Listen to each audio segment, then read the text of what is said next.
Hi Marty, it's Will Coombs speaking here. First and foremost, thank you so much for downloading and reading my book, 3 Months to Number One. Thanks also for getting in touch with a question. It's always really nice to hear from readers of the book. So as I said, thanks very much for emailing in. I thought it was going to be a little bit more valuable to you if I just jumped on my computer screen really quickly. I made this quick video for you to try and run through your email and answer your questions, rather than writing out a wordy email response that you'd have to trawl through. So basically, you tell me that you are in the Toronto area and you've been in the sort of online marketing space for quite a while, building websites and marketing for local websites and local businesses, and sort of offering quite a large suite of services for local businesses to try and increase their sort of online visibility and help them out in terms of online marketing. So you say that it looks like you've traditionally been working with bakeries, which are sort of local bakeries in the Ontario, Canada region, and you've had some really good success in the past with them, which is really good news. It looks like you're offering a good service, which is great. I think your questions, then I'll just run down through them, is basically, how can you grow your business? How can you get more clients coming through the door?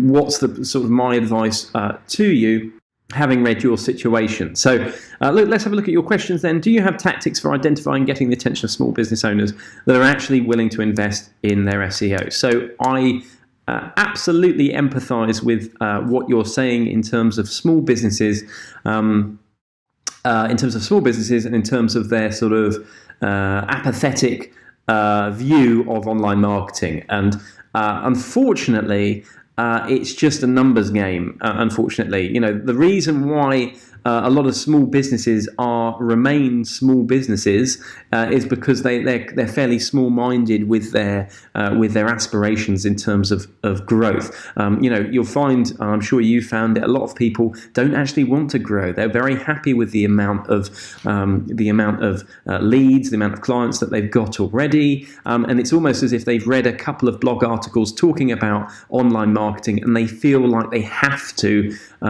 look like they're interested in it, even though deep down they really aren't emotionally committed to growing their businesses online. So my advice to that is it is a numbers game.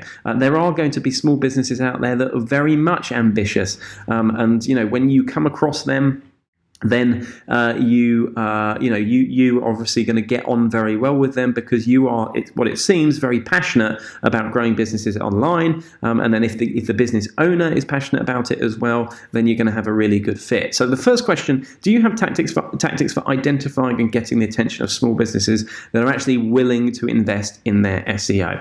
Well, I'm not going to, say anything revolutionary here. Basically, what I would do is my first approach would be to specialize in a certain industry. So you've said bakeries up here, that you've worked with a couple of bakeries. Now, you can double down on that if you really enjoy working with bakeries, but you've got to understand that a local bakery is not going to have a massive marketing budget, and therefore is not going to be in the position to be able to give you fees on a monthly basis for what is essentially a fairly low ticket item. Bakery goods are low ticket items, and therefore not going to generate a massive amount of revenue for every other customer that you provide through your online marketing efforts.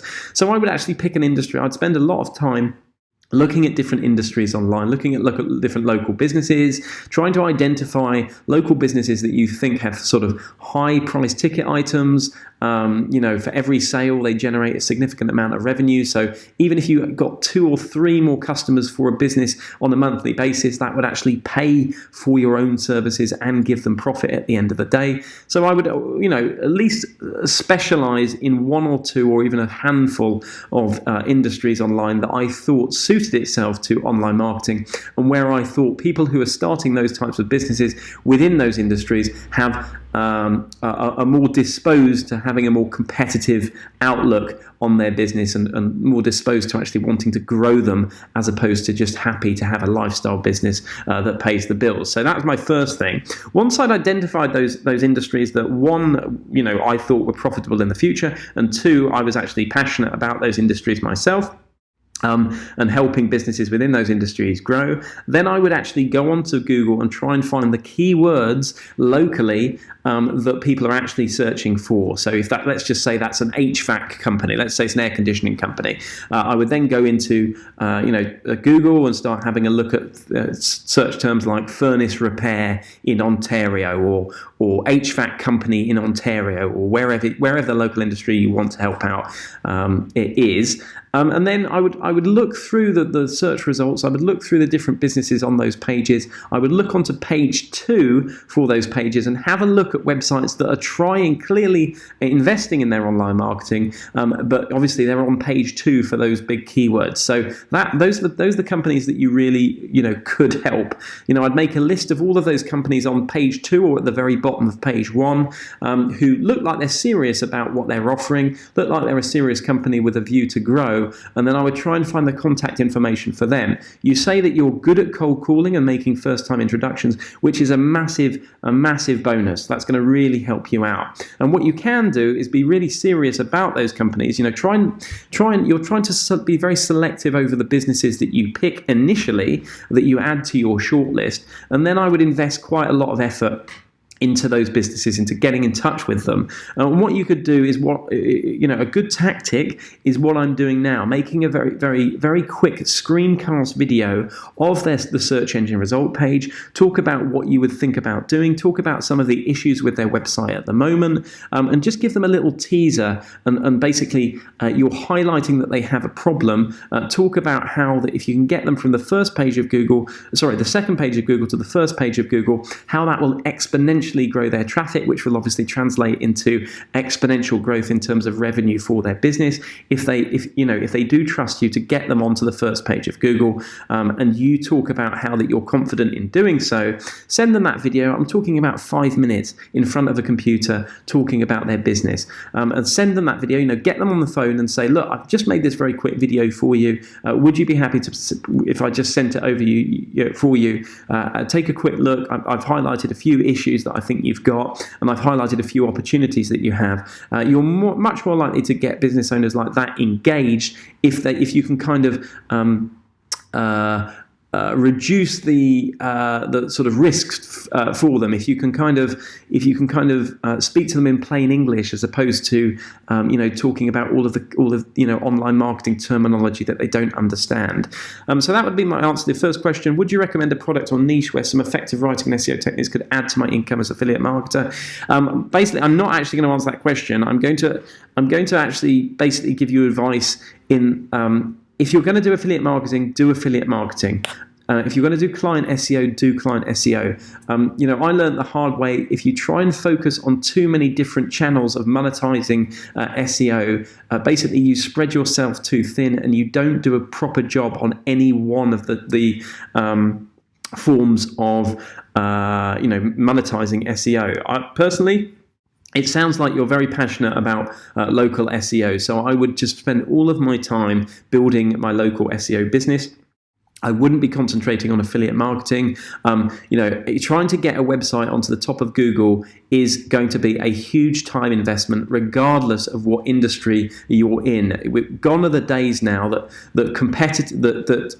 profitable industries in the affiliate marketing space are not competitive. If there's an affiliate marketing industry surrounding that topic, then you can bet your bottom dollar that topic is going to be highly competed for online, and getting a website onto the first page of Google for that topic is not going to be an insufficient or insignificant amount of time investment. So if you want to do affiliate marketing and you think that's for you, then 100% concentrate on affiliate marketing. Don't try and do too many things at once. If you want to do a client SEO, which from your email it sounds like you're more passionate about it, then just double down and concentrate and focus on client SEO, because you will have greater results in focusing in the long run.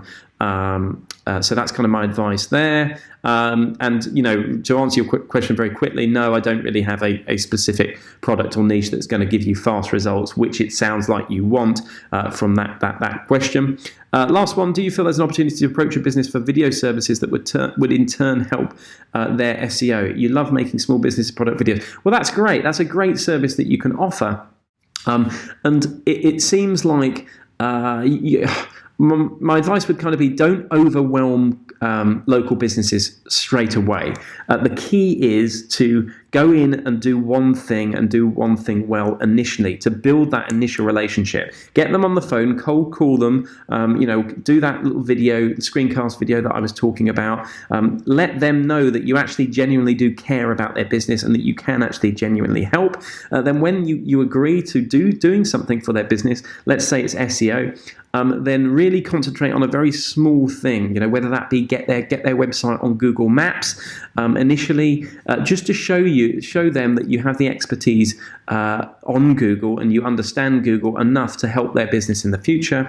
And then once you've built their trust, if you do a good job for a website and you do a proper job and you don't try and cheat and you don't penalize their website or anything stupid like that, business owners will start to trust you and they'll start to lean on you for more and more services. That's when, after a few months or so, you can start upselling them with your video services. So you could basically say, look, I've got you onto the map listings.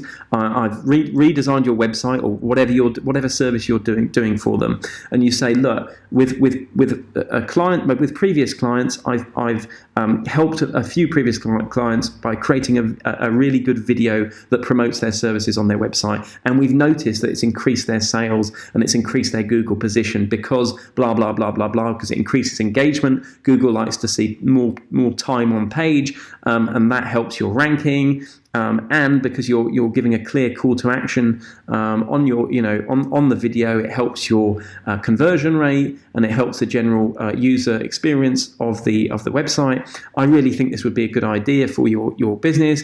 I've got this package where it's going to take 6 hours and it's going to be $750 or something, and then you can upsell your video services to them. And start from the offset. You could be well aware that in the short list of websites that you're listing down to approach, you can find websites who you think would be really suited to a video. And with that in mind, you know full well that in 3 months' time, if they signed with you, you are going to upsell them. You're going to try and pitch them your video services. As people trust you, they use more of your services, and as you do a good job, they're going to stay with you longer, and they're going to use more of your services, and they're going to trust you, and they're going to take your advice. Ultimately, all you need is a handful of those clients that really trust you to make a really good living from local SEO, which will allow you to then reinvest, get bigger clients. And if you want to create an SEO business or SEO agency in the future, that is definitely the way to do it. So I hope that's helped, Marty. I hope running through those questions have helped you there, given you a little bit of advice and food for thought. And whatever you do, best of luck with your SEO and good luck with helping other businesses with their online visibility.